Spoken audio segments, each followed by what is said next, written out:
Noticia requiere profundidad. En Notimundo están los protagonistas de la noticia. Ya nos acompaña en este espacio el doctor Salim Saidán, especialista constitucional, para dialogar sobre esta situación que enfrenta pues el Consejo de Participación Ciudadana y Control Social con la Asamblea Nacional. Doctor, muy buenas noches, gracias por acompañarnos en este espacio. Esto deriva precisamente de una acción constitucional, una medida cautelar autónoma, una acción de protección y una medida cautelar autónoma que fue pues aprobada o que fue conocida por un juez de la Concordia y que determina que se debe suspender los efectos de la resolución del 18 de noviembre que resolvió la Asamblea Nacional y cualquier otro trámite precisamente que conlleve la ejecución de dicha resolución.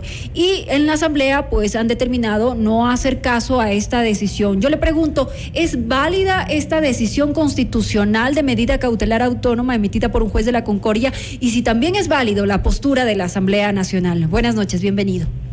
Buenas noches, Diana, un gusto estar en su programa y un gusto también estar en contacto con los radioescuchas a través de FM Mundo. Bueno, lo que ha ocurrido con la clase política últimamente es que han activado el mecanismo de las garantías jurisdiccionales para resolver pugnas políticas, ¿sí? Han trasladado sus pugnas a las Cortes en lugar de resolver donde corresponde esas pugnas, que es en las urnas, ¿no? Entonces, los actores políticos, en su afán de tomarse instituciones de control y de justicia, han trasladado toda la pugna al Consejo de Participación Ciudadana. Y eso da lugar a varias acciones constitucionales que han sido presentadas por ciertos consejeros, ¿sí? Que alegan vulneración de derechos, o ciertas personas cercanas a ellos que asimismo han alegado amenazas de violación de derechos.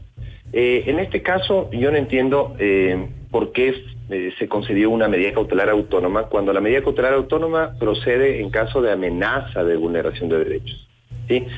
Si la decisión ya fue tomada, si se censuró y destituyó a los consejeros, en teoría ya se produjo la vulneración, ya se ocasionó el daño. No estamos frente a una amenaza, estamos frente a hechos consumados, a vulneraciones producidas. No estamos en el momento anterior a una vulneración, que es lo que digamos que nos daría, nos podría hacer pensar que era procedente una medida cautelar. Entonces me parece extraño, no tengo conocimiento obviamente de la decisión judicial en detalle, no la he leído, no tengo la oportunidad de leerla, pero me parece que si se trata efectivamente de medida cautelar, como están informando algunos medios, una medida cautelar no es procedente en un momento como el que estaban atravesando los consejeros, que ya fueron censurados, fueron destituidos, fue determinada su responsabilidad política por un supuesto incumplimiento de funciones. Aquí aclárenos un poco, la medida cautelar no se solicita cuando se pretende prevenir, impedir o interrumpir la vulneración de derechos. En este caso, pues ellos alegan que no tuvieron derecho a la defensa, a un debido proceso, porque no existieron los informes respectivos. Sin embargo, por el otro lado dicen que sí, que se aplicó el artículo 142 de la Ley Orgánica de la Función Legislativa. Sí, lo que tenemos que diferenciar es lo siguiente. Hay tres momentos, ¿no? Antes, durante y después de una vulneración de derechos. Cuando estamos en el antes y en el durante, efectivamente proceden las medidas cautelares. Pero hay que hacer la distinción entre los tipos de medidas cautelares. Cuando estamos en el momento anterior, procede la medida cautelar autónoma. Cuando estamos en el durante, procede una medida cautelar conjunta con una acción de protección. Tengo entendido que los consejeros de participación, los 4 censurados destituidos, presentaron una acción de protección y conjuntamente una medida cautelar. No fue concedida la medida cautelar y se convocó a audiencia para resolver la acción de protección. Es una situación distinta a la que parece se presentó en otra jurisdicción a través de una medida cautelar. Entonces, yo creo que la discusión primero se está enfocando en temas políticos y después se está enfocando en temas legales. Y ese es el segundo error que yo detecto en este conflicto político que pretende ser convertido en un conflicto jurídico, ¿no?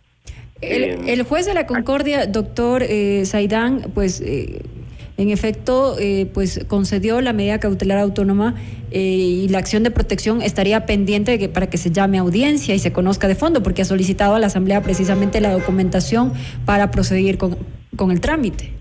Claro, lo que seguramente entonces se concedió es una medida cautelar conjunta. Una medida cautelar conjunta, porque si fue presentada la acción de protección con medida cautelar, se trata de una medida cautelar conjunta. Entonces, sí, habría que revisar el expediente, por eso es que yo no me atrevo a hacer un señalamiento categórico porque no conozco el expediente, detalles del expediente, pero si fue presentada una medida cautelar conjunta, no entiendo yo tampoco la procedencia, porque no hay nada que suspender si las cosas ya se resolvieron. Es lo que... lo que se había lo que se había pedido, ¿no? Que se suspenda la sesión. Bueno, la sesión ya terminó con la censura y destitución de los consejeros. La violación eventualmente ya estaría consumada y por lo tanto era procedente solo una acción de protección. Ahora, sustentar una acción constitucional de protección solamente en que se violó una disposición legal es trasladar a la justicia constitucional temas de mera legalidad.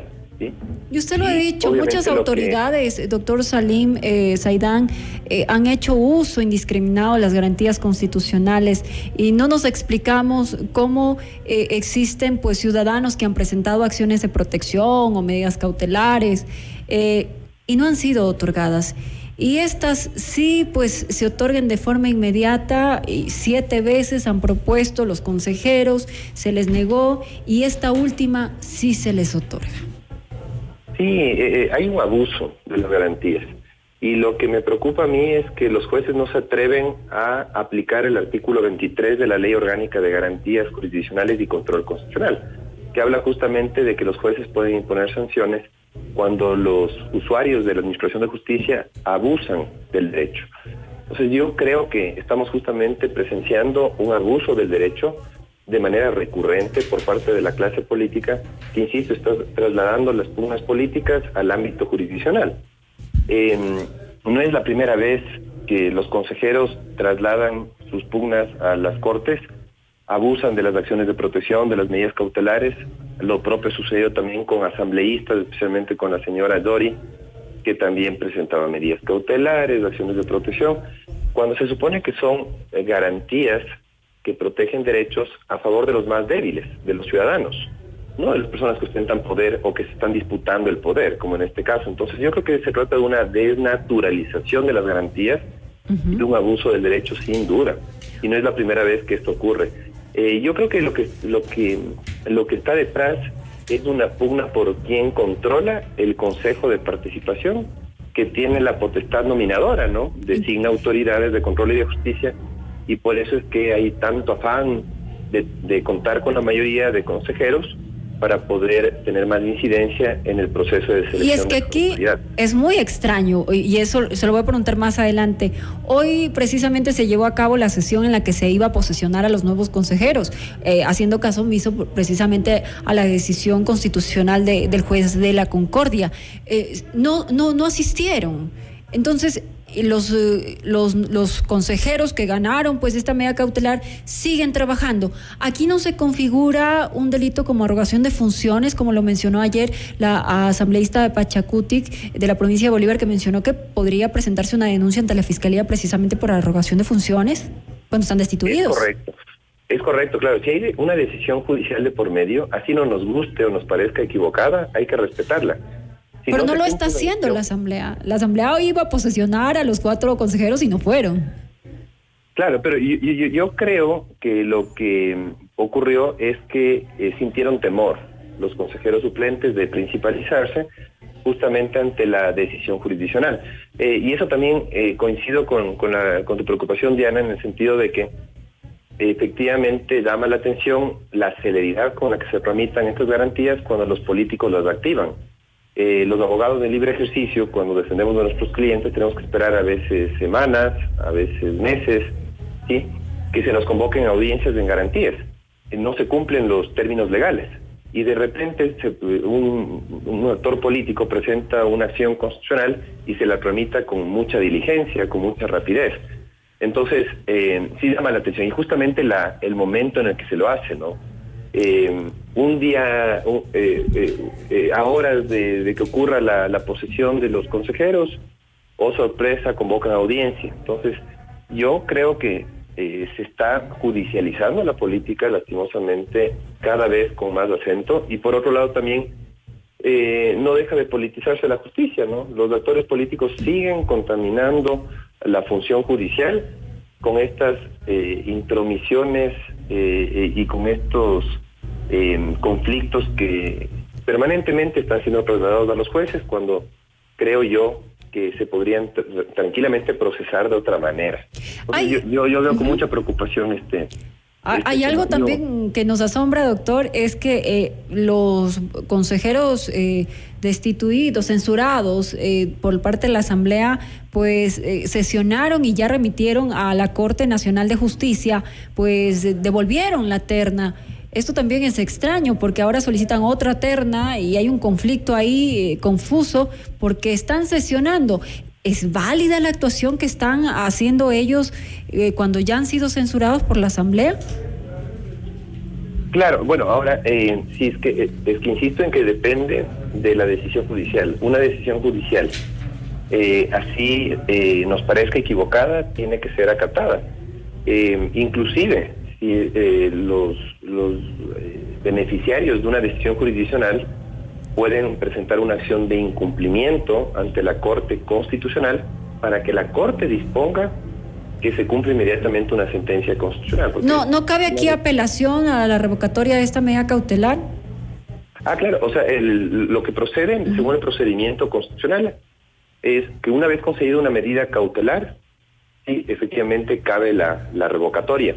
Y si se niega la revocatoria, cabe la apelación. Eso en el caso de las medidas cautelares autónomas. En el caso de las medidas cautelares conjuntas es un poco más complicado el escenario. Es un tema procesal un poco complejo de comprender por parte del ciudadano común, pero los autos de inadmisión, por ejemplo, son inapelables. Así es. Sí. Los autos de... sí, en el artículo 8 de la Ley Orgánica de Garantías Jurisdiccionales, sí, habla de que los autos de inadmisión son apelables, al inverso de lo que señala, mil disculpas. Doctor. Sin embargo, el tema principal ahí es que en este caso se admitió a trámite. La demanda, sí, está pendiente de resolución la acción principal. Que es la acción de protección. Exacto, la acción de protección, que es la acción principal, y esta petición accesoria, sí, es la que ha sido resuelta por parte del juez de la Concordia. Pero ¿qué puede suceder si la Asamblea pues no ha acatado esta decisión y lo ha manifestado con el proceso pues de designación hoy día que no fue pues concluido porque no asistieron los 4 posibles consejeros? Yo creo que no se consumó el incumplimiento, afortunadamente, por la asistencia de los consejeros que debían principalizarse, ¿no? Pero yo creo que hicieron lo correcto, ¿sí? Ellos seguramente tuvieron la prudente decisión de no asistir, no comparecer a la audiencia para ser posesionados, conociendo la decisión judicial, que, insisto, así nos parezca equivocada, tiene que ser respetada. Y luego, eso sí, hay que tomar en cuenta algo, ¿no? Esta decisión es provisional, porque ¿qué es lo que puede pasar? La acción de protección, que es la acción principal, puede ser resuelta en otro sentido. Así es. Y así queda insubsistente la medida cautelar. Ese es el efecto de... Nada más, doctor Salim, para cerrar, el poder que tiene el Consejo de Participación Ciudadana es importante en cuanto a la designación de las autoridades de control. Se viene una consulta popular. De ganar el sí, en este sentido, se suspenderían los concursos, recordando que pues se les quita esta atribución y también se prorrogarían en funciones a las autoridades de control actuales. Entonces, aquí hay un gran problema sobre esta situación que está enfrentando pues el Consejo de Participación sin autoridades de control, porque tienen varios procesos en espera. Sí, y además pueden ustedes imaginarse lo que se viene ahora en la Asamblea. Si es que hay tanta pugna con 7 consejeros, imaginen lo que vendrá con 137 asambleístas, ¿no?